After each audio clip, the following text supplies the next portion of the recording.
हमें अंकित सिंह जी ने भेजी है, जो रायपुर छत्तीसगढ़ से हैं। तो दोस्तों आइए शुरू करते हैं आज की कहानी अंकित सिंह जी की ही जुबानी। एक दिन की बात है, ठंड का समय था, चारों तरफ घना कोहरा छाया हुआ था। सारे लोग जल्दी कार्यालय का काम खत्म करके घर की तरफ निकल रहे थे। नाना जी उस समय के बड़े अधिकारियों में से थे। वे उस समय के उच्च वर्ग के लोगों में से थे। रोज की तरह ही उस दिन काम खत्म होने के बाद घर के लिए अपनी गाड़ी से रवाना होने लगे। रास्ते में उन्हें बाजार से कुछ सामान भी लेना था, तो वे और साथियों से अलग हो गए। उन्होंने घर की कुछ ज़रूरत का सामान लिए और गाड़ी आगे बढ़ा दी। आगे जाने पर उन्हें कुछ मछली बाजार दिखा और वे मछली खरीदने के लिए रुक गए। ताज़ी मछलियाँ लेने और देखने में टाइम ज़्यादा ही गुजर गया। उनकी जब अपनी घड़ी पर नज़र गई तो उन्हें आभास हुआ कि आज तो घर जाने में बहुत देर हो जाएगी और ये सब लेकर घर पहुंचने में काफ़ी समय लग जाएगा। फिर यही सब सोचकर उन्होंने सोचा क्यों न जंगल के रास्ते से निकल जाए तो जल्दी पहुंच जाऊंगा। उन्होंने अपना रास्ता बदला और जंगल की तरफ अपनी गाड़ी घुमा लिए। गाड़ी तेज रफ्तार से आगे बढ़ रही थी। तभी अचानक तेज ब्रेक के साथ गाड़ी को रोकना पड़ा। उनकी गाड़ी के आगे एक औरत जोर जोर से रो रही थी। उन्होंने सोचा इस वीराने में ये औरत क्या कर रही है। उन्हें लगा कि कोई मजदूर की पत्नी होगी जो नाराज होकर घर छोड़कर जंगल में भाग आई है। तो उन्होंने उससे पूछा कि यह जंगल में तुम क्या कर रही हो, लेकिन उसने कोई जवाब न देकर जोर जोर से रोना शुरू कर दिया। सारे जंगल में बस उसकी ही हू की सिसकियां गूंज रही थी। फिर नाना जी ने पूछा तुम्हारा घर कहाँ है, लेकिन वो कुछ भी ना बोली। तब नाना जी ने कहा कि आज चलो मेरे घर में रहना, सुबह अपने घर चली जाना। ये जंगल बहुत सारे जंगली जानवर से भरा है। चलो आज मेरे घर में सबके लिए खाना बना देना और कल सुबह अपने घर चली जाना। उसने यह सुना तो झट से तैयार हो गई और गाड़ी में पीछे की सीट पर बैठ गई। सिर में बड़ा सा घूंघट डालने की वजह से उसका चेहरा छुपा हुआ था। कुछ ही देर में गाड़ी घर के दरवाजे पे थी। सिर में बड़ा सा घूंघट डालने की वजह से उसका चेहरा छिपा हुआ था।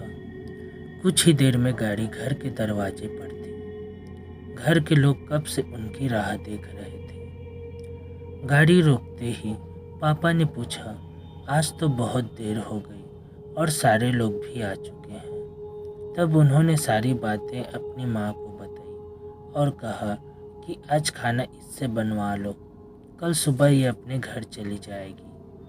इतनी रात को बेचारी जंगल में कहाँ भटकती, इसलिए मैं ले आया। पर पापा को कुछ संदेह हो रहा था कि कहीं चोर तो नहीं रात को सोने के बाद या खाना बनाते समय कहीं घर का सामान ही चोरी कर न ले जाए। पर बेटे की बात को कैसे मना करती। उन्होंने उस औरत को कहा देखो आज तो मैं रख ले रही हूँ, लेकिन कल सुबह होते ही यहाँ से चली जाना और जाओ रसोई में ये सामान उठाकर ले जाओ और खाना बना दो। उसने फिर से जवाब नहीं दिया, बस हू की आवाज़ बाहर आई। वो सारा सामान लेकर माँ के पीछे चल दी।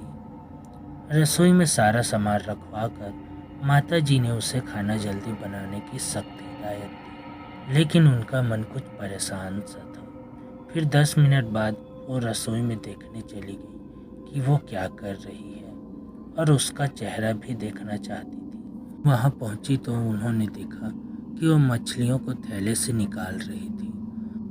उन्होंने बहुत ज़ोर से गुस्से में कहा यहाँ सब खाने का इंतज़ार कर रहे हैं और तुम अब तक मछलियाँ ही निकाल रही हो, कल सुबह तक बनाओगी क्या। उसके सिर पर घूंघट अब भी था, चेहरा देखना मुश्किल ही नहीं नामुमकिन था। उन्होंने उससे कहा तुम जल्दी से खाने की तैयारी करो, मैं आग सुलगा देती हूँ, काम जल्दी हो जाएगा। और वे जल्दी से चूल्हा जलाने की तैयारियां करने लगी। लेकिन साथ ही वो उसका चेहरा भी देखने की कोशिश कर रही थी। लेकिन वो जितना देखने की कोशिश करती वो और पल्लू खींच लेती। अंत में हार कर वो बोली, देखो मैंने आँख सुलगा दी है, अब आगे सारा काम कर लो, कुछ ज़रूरत हो तो बुला लेना। लेकिन वो फिर कुछ नहीं बोली। अब उन्हें लगा कि यहाँ से जाने में ही ठीक है, वरना मेरा भी समय खराब होगा और हो सकता है अनजान लोगों से डर रही हो।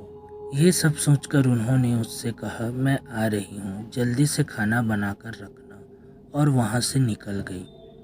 मन अब तक परेशान ही था, 1 मिनट भी आराम से नहीं बैठ पाई। अभी 5 मिनट ही हुए थे, पर उनके लिए वो घड़ी पहाड़ सी लग रही थी। समय बीत ही नहीं रहा था।